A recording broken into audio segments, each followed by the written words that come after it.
Welcome back, students. Business is not free and independent to decide its own course of action. It has to carry on business as per the provisions and procedures laid down by the government. State intervention in business is inevitable. However, degree of intervention may differ depending on level of development in society. Hello everyone, I'm Dr. Umabi Pujar, Assistant Professor of Commerce, Government First Grade College and PG Center, Dharwad.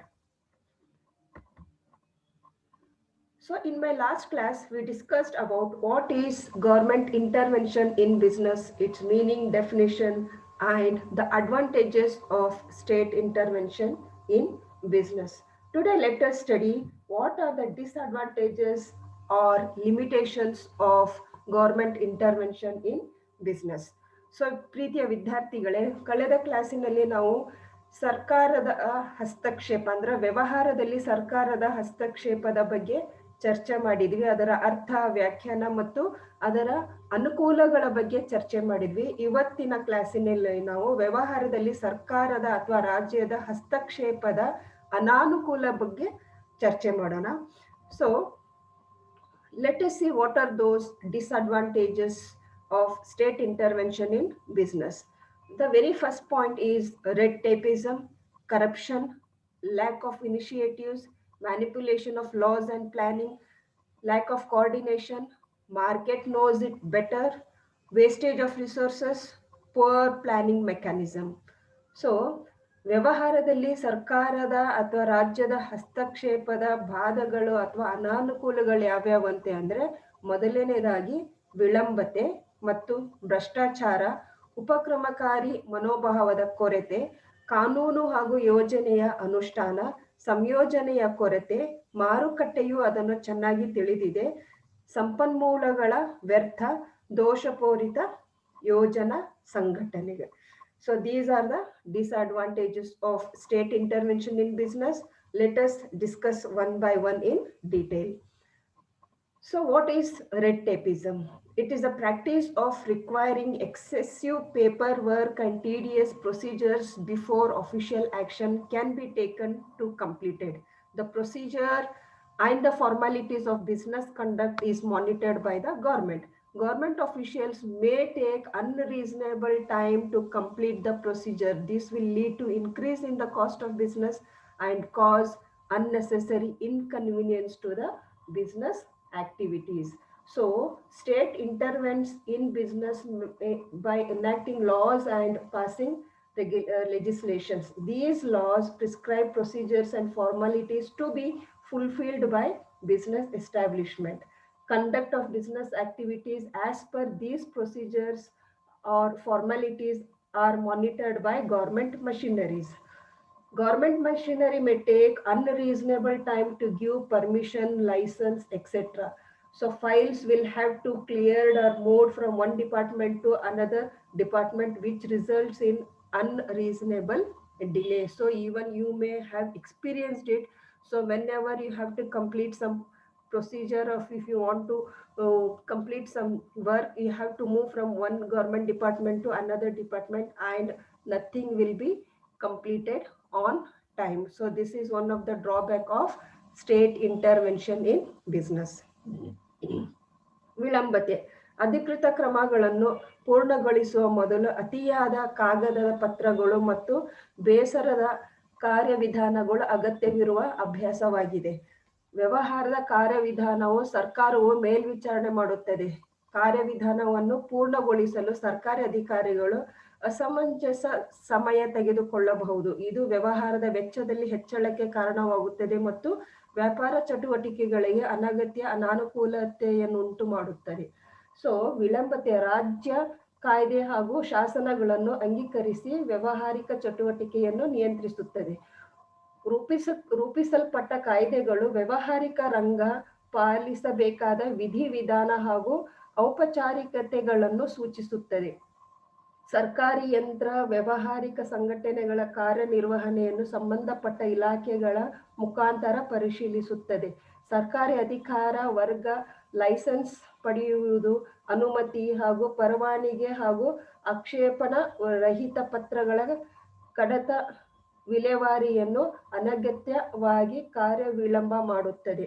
So ನಿಮಗೂ ಇದು ಒಂದು ಅನುಭವ ಆಗಿರ್ಬೋದು. ಯಾವುದೇ ಕೆಲಸ ಮಾಡುವಾಗ ಒಂದು ಸರ್ಕಾರಿಯಿಂದ ನೀವು ಪರ್ಮಿಷನ್ ತಗೋಬೇಕಾದ್ರೆ ಅದು ಎಷ್ಟು ವಿಳಂಬವಾಗುತ್ತದೆ. ಒಂದು ಸರ್ಕಾರಿ ಕಚೇರಿಯಿಂದ ಇನ್ನೊಂದು ಸರ್ಕಾರಿ ಕಚೇರಿಗೆ ನಾವು ಓಡಾಡಬೇಕಾಗುತ್ತೆ. ಸೊ ಇಲ್ಲಿ ಸರ್ಕಾರದ ಹಸ್ತಕ್ಷೇಪ ಇರೋದ್ರಿಂದ ಕಾರ್ಯಗಳಲ್ಲಿ ಸ್ವಲ್ಪ ವಿಳಂಬತೆ ಆಗುತ್ತದೆ ಅಂತ ಹೇಳ್ಬೋದು. And the next point is corruption. So this is one of the major drawback of our society. So it is a form of dishonesty undertaken by a person or organization entrusted with the position of authority to acquire illicit benefit or abuse power for one's own private gain.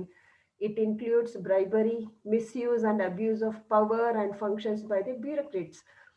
The impact of corruption on a business largely depends on the size of the company. Large companies are better protected in an environment that is prone to corruption. But the survival of small and middle-sized companies, regardless of their importance for the growth of economy and the development, find it more difficult to survive due to this corruption. So ಭ್ರಷ್ಟಾಚಾರ ಇದೊಂದು ದೊಡ್ಡ ಪಿಡುಗಾಗಿ ಕಾಡ್ತಾ ಇರುವಂತ ಒಂದು ಸಮಸ್ಯೆ. ಇದು ಒಬ್ಬ ವ್ಯಕ್ತಿಯು ಅಥವಾ ಸಂಸ್ಥೆಯ ಅಧಿಕಾರ ಸ್ಥಾನವನ್ನು ವಹಿಸಿಕೊಂಡಿರುವ ಒಬ್ಬರ ಖಾಸಗಿ ಲಾಭಕ್ಕಾಗಿ ಅಕ್ರಮ ಲಾಭ ಅಥವಾ ಅಧಿಕಾರಿಯನ್ನು ದುರುಪಯೋಗ ಪಡಿಸಿಕೊಳ್ಳಲು ಕೈಗೊಂಡ ಅಪ್ರಾಮಾಣಿಕತೆ ಅಪರಾಧವಾಗಿದೆ. ಭ್ರಷ್ಟಾಚಾರವು ಲಂಚ ಮತ್ತು ಅಧಿಕಾರ ಮತ್ತು ಕಾರ್ಯಗಳ ದುರುಪಯೋಗ ಸೇರಿದಂತೆ ಅನೇಕ ಚಟುವಟಿಕೆಗಳನ್ನು ಒಳಗೊಂಡಿರಬಹುದು. ಭ್ರಷ್ಟಾಚಾರದ ಪ್ರಭಾವವು ಹೆಚ್ಚಾಗಿ ಕಂಪನಿಯ ಗಾತ್ರವನ್ನು ಅವಲಂಬಿಸುತ್ತದೆ. ಭ್ರಷ್ಟಾಚಾರಕ್ಕೆ ಗುರಿಯಾಗುವ ವಾತಾವರಣದಲ್ಲಿ ದೊಡ್ಡ ಕಂಪನಿಗಳು ತಮ್ಮ ಸಾಮರ್ಥ್ಯದಿಂದ ಉತ್ತಮವಾಗಿ ರಕ್ಷಿಸಿಕೊಳ್ಳಬಹುದು. ಆದರೆ ಸಣ್ಣ ಮತ್ತು ಮಧ್ಯಮ ಗಾತ್ರದ ಕಂಪನಿಗಳ ಉಳಿವು ಆರ್ಥಿಕತೆಯ ಬೆಳವಣಿಗೆ ಮತ್ತು ಅಭಿವೃದ್ಧಿಗೆ ಅವುಗಳ ಪ್ರಾಮುಖ್ಯತೆಯನ್ನು ಲೆಕ್ಕಿಸದೆ ಬದುಕಲು ಹೆಚ್ಚು ಕಷ್ಟಕರವಾಗಿರುತ್ತದೆ.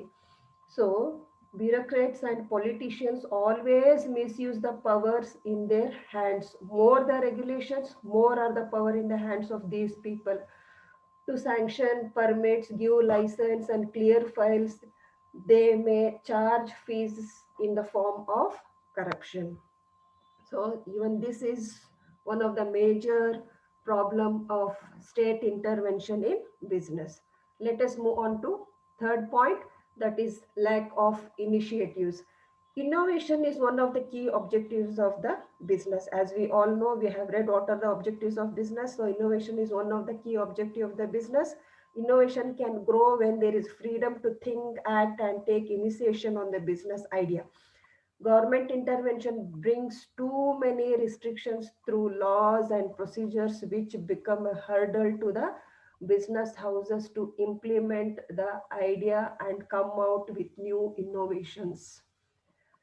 ಉಪಕ್ರಮಕಾರಿ ಮನೋಭಾವದ ಕೊರತೆ. ನಾವೀನ್ಯತೆಯು ವ್ಯವಹಾರದ ಪ್ರಾಮುಖ್ಯ ಉದ್ದೇಶವಾಗಿರುತ್ತದೆ. ಇದು ತಮಗೆಲ್ಲ ಗೊತ್ತಿರುವಂತ ವಿಷಯ. ವ್ಯವಹಾರದ ಕಲ್ಪನೆಯನ್ನು ಯೋಚಿಸಲು, ಕಾರ್ಯನಿರ್ವಹಿಸಲು ಮತ್ತು ಉಪಕ್ರಮಕಾರಿ ಮನೋಭಾವದ ಪಡೆಯಲು ಸ್ವಾತಂತ್ರ್ಯ ಇದ್ದಾಗ ನಾವೀನ್ಯತೆ ಬೆಳೆಯಬಹುದು. ಸರ್ಕಾರದ ಹಸ್ತಕ್ಷೇಪವು ಕಾನೂನುಗಳು ಮತ್ತು ಕಾರ್ಯವಿಧಾನಗಳ ಮೂಲಕ ಹಲವಾರು ನಿರ್ಬಂಧನೆಗಳನ್ನು ತರುತ್ತದೆ. ಇದು ವ್ಯಾಪಾರ ಸಂಸ್ಥೆಗಳಿಗೆ ಅಡಚಣೆಯಾಗುತ್ತದೆ. ದಟ್ ಈಸ್ ನಾವೀನ್ಯತೆಗೆ ಅನುಕೂಲಕರವಾಗಿರುವಂತ ಒಂದು ವಾತಾವರಣ ಇಲ್ಲಿ ಸೃಷ್ಟಿ ಆಗಲ್ಲ. ಸೊ ಒಂದು ನಾವೀನ್ಯತೆಯನ್ನು, ಹೊಸತನವನ್ನು ಹೊರತರಬೇಕಾದರೆ ಮತ್ತೆ ನಾವು ಕಾನೂನಿನ ಮೊರೆ ಹೋಗ್ಬೇಕಾಗುತ್ತೆ. ಅಲ್ಲಿ ಮತ್ತೆ ನಾವು ಭ್ರಷ್ಟಾಚಾರ ಇರುತ್ತೆ, ವಿಳಂಬತೆ ಇರುತ್ತೆ. ಯಾವುದು ನಮಗೆ ಬೇಕಾಗಿರುವಂತ ವೇಳೆಗೆ ಅದು ಸ್ಯಾಂಕ್ಷನ್ ಆಗದೆ ಇರೋ ಕಾರಣದಿಂದ ಇದು ಯಾವುದೇ ಒಂದು ಹೊಸ ಕಾರ್ಯಕ್ಕೆ ಒಂದು ಮತ್ತೆ ವಿಳಂಬವಾಗುವಂತ ಒಂದು ಪರಿಸ್ಥಿತಿ ಹುಟ್ಕೋಬಹುದು. And the next is manipulation of laws and planning. Lawmakers and policymakers in an economy are the politicians and top bureaucrats. These people come under the pressure of some lobby, that is big industrialists, and many may influence the government and administration to manipulate policies and laws according to their requirement. This is when the industries under the control of regulatory body, that is government agency, appear to operate in favor of the vested interest of producers rather than the customers. So lawmakers and policy makers in the economy are the politicians and top bureaucrats. These people must frame the economic policies and decide procedures of business for the benefit of the entire society. But these people come under the pressure of some influential people or the politicians and may change the rules and laws as per their requirement, and they are least bothered about the consumers and the society. So ಕಾನೂನು ಹಾಗೂ ಯೋಜನೆಯ ಅನುಷ್ಠಾನ. ಆರ್ಥಿಕತೆಯಲ್ಲಿ ಕಾನೂನು ತಯಾರಕರು ಮತ್ತು ನೀತಿ ಯೋಜಕರು ರಾಜಕಾರಣಿಗಳು ಮತ್ತು ಉನ್ನತ ಅಧಿಕಾರಿಗಳಾಗಿರುತ್ತಾರೆ. ಅವರು ದೊಡ್ಡ ಕೈಗಾರಿಕೆ ಉದ್ಯಮಿಗಳ ಕೆಲವು ಲಾಭಿಯ ಒತ್ತಡಕ್ಕೆ ಬರುತ್ತಾರೆ ಮತ್ತು ಅವರ ಅಗತ್ಯಕ್ಕೆ ಅನುಗುಣವಾಗಿ ನೀತಿಗಳು ಮತ್ತು ಕಾನೂನುಗಳನ್ನು ನಿರ್ವಹಿಸಲು ಸರ್ಕಾರ ಮತ್ತು ಆಡಳಿತದ ಮೇಲೆ ಪ್ರಭಾವ ಬೀರುತ್ತಾರೆ. ಅಧಿಕಾರಿ ವರ್ಗ ಹಾಗೂ ರಾಜಕಾರಣಿಗಳು ಅರ್ಥಾತ್ ಸಚಿವರು ಕಾಯ್ದೆ ನೀತಿಯನ್ನು ರೂಪಿಸುತ್ತಾರೆ ಹಾಗೂ ಅದನ್ನು ಅನುಷ್ಠಾನಕ್ಕೆ ತರುತ್ತಾರೆ. ಅವರು ರೂಪಿಸುವ ಆರ್ಥಿಕ ನೀತಿ ಸಮಸ್ತ ಜನತೆ ಹಾಗೂ ಸಮಾಜದ ಕಲ್ಯಾಣಕ್ಕೆ ಪೂರಕವಾಗಿರಬೇಕು. ಆದರೆ ಹೀಗಾಗದೆ ಪಟ್ಟಭದ್ರ ಹಿತಾಸಕ್ತ ಜಾದ್ಯಮಿಕ ಸಂಘಟನೆಗಳು ಪ್ರಭಾವಕ್ಕೆ ಸಿಲುಕಿ ಅವರು ಹಿತಾಸಕ್ತವನ್ನು ಕಾಪಾಡುವ ನೀತಿಗಳು ರಚನೆಯಾಗುವವು. ಉದಾಹರಣೆಗೆ ಗಣ್ಯ ಉದ್ಯಮಿದಾರರು ಹಾಗೂ ವ್ಯಾಪಾರಸ್ಥರು. ಹೀಗಾಗಿ ಆರ್ಥಿಕ ನೀತಿಯ ರಚನೆ ಹಾಗೂ ಅನುಷ್ಠಾನಕ್ಕೆ ಲಾಭಿ, ಹಿತಾಸಕ್ತಿ ಮತ್ತು ಒತ್ತಡದ ಗುಂಪು ಪ್ರಭಾವಿತವಾಗಿದ್ದು ಸರ್ಕಾರದ ನೀತಿ ಹಾಗೂ ಯೋಜನೆಗಳ ಕಾರ್ಯಾಚರಣೆ ಸಮಾಜದ ಹಿತಕ್ಕಿಂತ ಈ ವರ್ಗದ ಹಿತಾಸಕ್ತಿಗೆ ಅನುಕೂಲ ಸಿಂಧುವಾಗಿರುವುದು. The next is lack of coordination. The business firm has to undergo many procedures since from the beginning till the winding up of the business. At every stage there are many rules, regulations and permissions will have to be taken from different government departments to conduct any business activity. Since there is no proper coordination between these departments, the business houses has to face lot of problem to start any business activity. So state will pass too many legislations, creates too many government bodies, prescribe many procedures to monitor the promotion and management of business. One has to get permission and okay report from these various government agencies to conduct business. Each department has its own rules, regulations and conditions. There may not be proper coordination between these agencies unless a person gets permission from all these government establishments. He cannot start business. ಸಂಯೋಜನತೆಯ ಕೊರತೆ. So ವ್ಯಾಪಾರ ಸಂಸ್ಥೆಯು ಆರಂಭಿಕ ಹಂತದಿಂದ ವ್ಯವಹಾರದ ಅಂತ್ಯದವರೆಗೆ ತನ್ನ ಕಾರ್ಯವಿಧಾನಗಳಿಗೆ ಒಳಗಾಗಬೇಕಾಗುತ್ತದೆ. ಪ್ರತಿ ಹಂತದಲ್ಲೂ ಹಲವು ನಿಯಮಗಳಿವೆ ಮತ್ತು ಯಾವುದೇ ವ್ಯವಹಾರ ಚಟುವಟಿಕೆಗಳನ್ನು ನಡೆಸಲು ವಿವಿಧ ಸರ್ಕಾರಿ ಇಲಾಖೆಗಳಿಂದ ಅನುಮತಿ ಪಡೆಯಬೇಕಾಗುತ್ತದೆ. ಈ ಇಲಾಖೆಗಳ ನಡುವೆ ಸರಿಯಾದ ಸಮನ್ವಯವಿಲ್ಲದ ಕಾರಣ ವ್ಯಾಪಾರ ಸಂಸ್ಥೆಗಳು ವ್ಯವಹಾರವನ್ನು ಪ್ರಾರಂಭಿಸಲು ಸಂಕಷ್ಟ ಸಮಯವನ್ನು ಎದುರಿಸಬೇಕಾಗುತ್ತದೆ. And the next point is market knows it better. There is always argument that the market, that is business firm, knows the wants and needs of the customers better than the government. If freedom is given to the market, it will determine the goods and services to be produced and distributed. By doing so, the business firm can satisfy the wants of people by delivering goods and services at the right time and price. The market is most efficient at deciding how and when to produce than the government. So ಮಾರುಕಟ್ಟೆಯು ಅದನ್ನು ಚೆನ್ನಾಗಿ ತಿಳಿದಿದೆ. So ಸರ್ಕಾರಕ್ಕಿಂತ ಮಾರುಕಟ್ಟೆ society ಅಥವಾ ಗ್ರಾಹಕರಿಗೆ ಏನು ಬೇಕು ಬೇಡಗಳ ಬಗ್ಗೆ ಹೆಚ್ಚಿನ ಮಾಹಿತಿ ಮಾರುಕಟ್ಟೆಗಿರುತ್ತದೆ ಅಂತ ಹೇಳ್ತಾರೆ ಅವರು. ಸೊ ಮಾರುಕಟ್ಟೆ ಅಥವಾ ವ್ಯಾಪಾರ ಸಂಸ್ಥೆ ಸರ್ಕಾರಕ್ಕಿಂತ ಗ್ರಾಹಕರ ಆಸೆಗಳು ಮತ್ತು ಅಗತ್ಯಗಳನ್ನು ಚೆನ್ನಾಗಿ ತಿಳಿದಿದೆ ಎಂಬ ವಾದವಿದೆ. ಮಾರುಕಟ್ಟೆಗೆ ಸ್ವತಂತ್ರವನ್ನೇ ನೀಡಿದರೆ ಅದು ಉತ್ಪಾದಿಸಬೇಕಾದ ಮತ್ತು ವಿತರಿಸಬೇಕಾದ ಸರಕು ಮತ್ತು ಸೇವೆಗಳನ್ನು ನಿರ್ಧರಿಸುತ್ತದೆ. ಹಾಗೆ ಮಾಡುವುದರಿಂದ ವ್ಯಾಪಾರ ಸಂಸ್ಥೆ ಸರಿಯಾದ ಸಮಯ ಮತ್ತು ಬೆಲೆಗೆ ಸರಕು ಮತ್ತು ಸೇವೆಗಳನ್ನು ತಲುಪಿಸುವ ಮೂಲಕ ಜನರ ಆಸೆಯನ್ನು ಪೂರೈಸಬಹುದು ಎಂದು ಹೇಳಲಾಗುತ್ತದೆ. And the next point is wastage of resources. Too much of state intervention may result in wastage of resources. Governments liable to make the wrong decisions influenced by political pressure groups.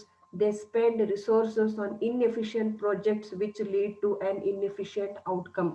Continuous failure of such projects will result in wastage of resources like men, money, machineries, and materials.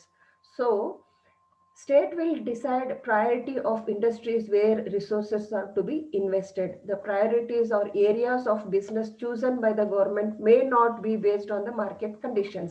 They are based on political consideration. The market may not accept the product of such industries, again where the public sectors may put into loss, and there will be lot of wastage of resources.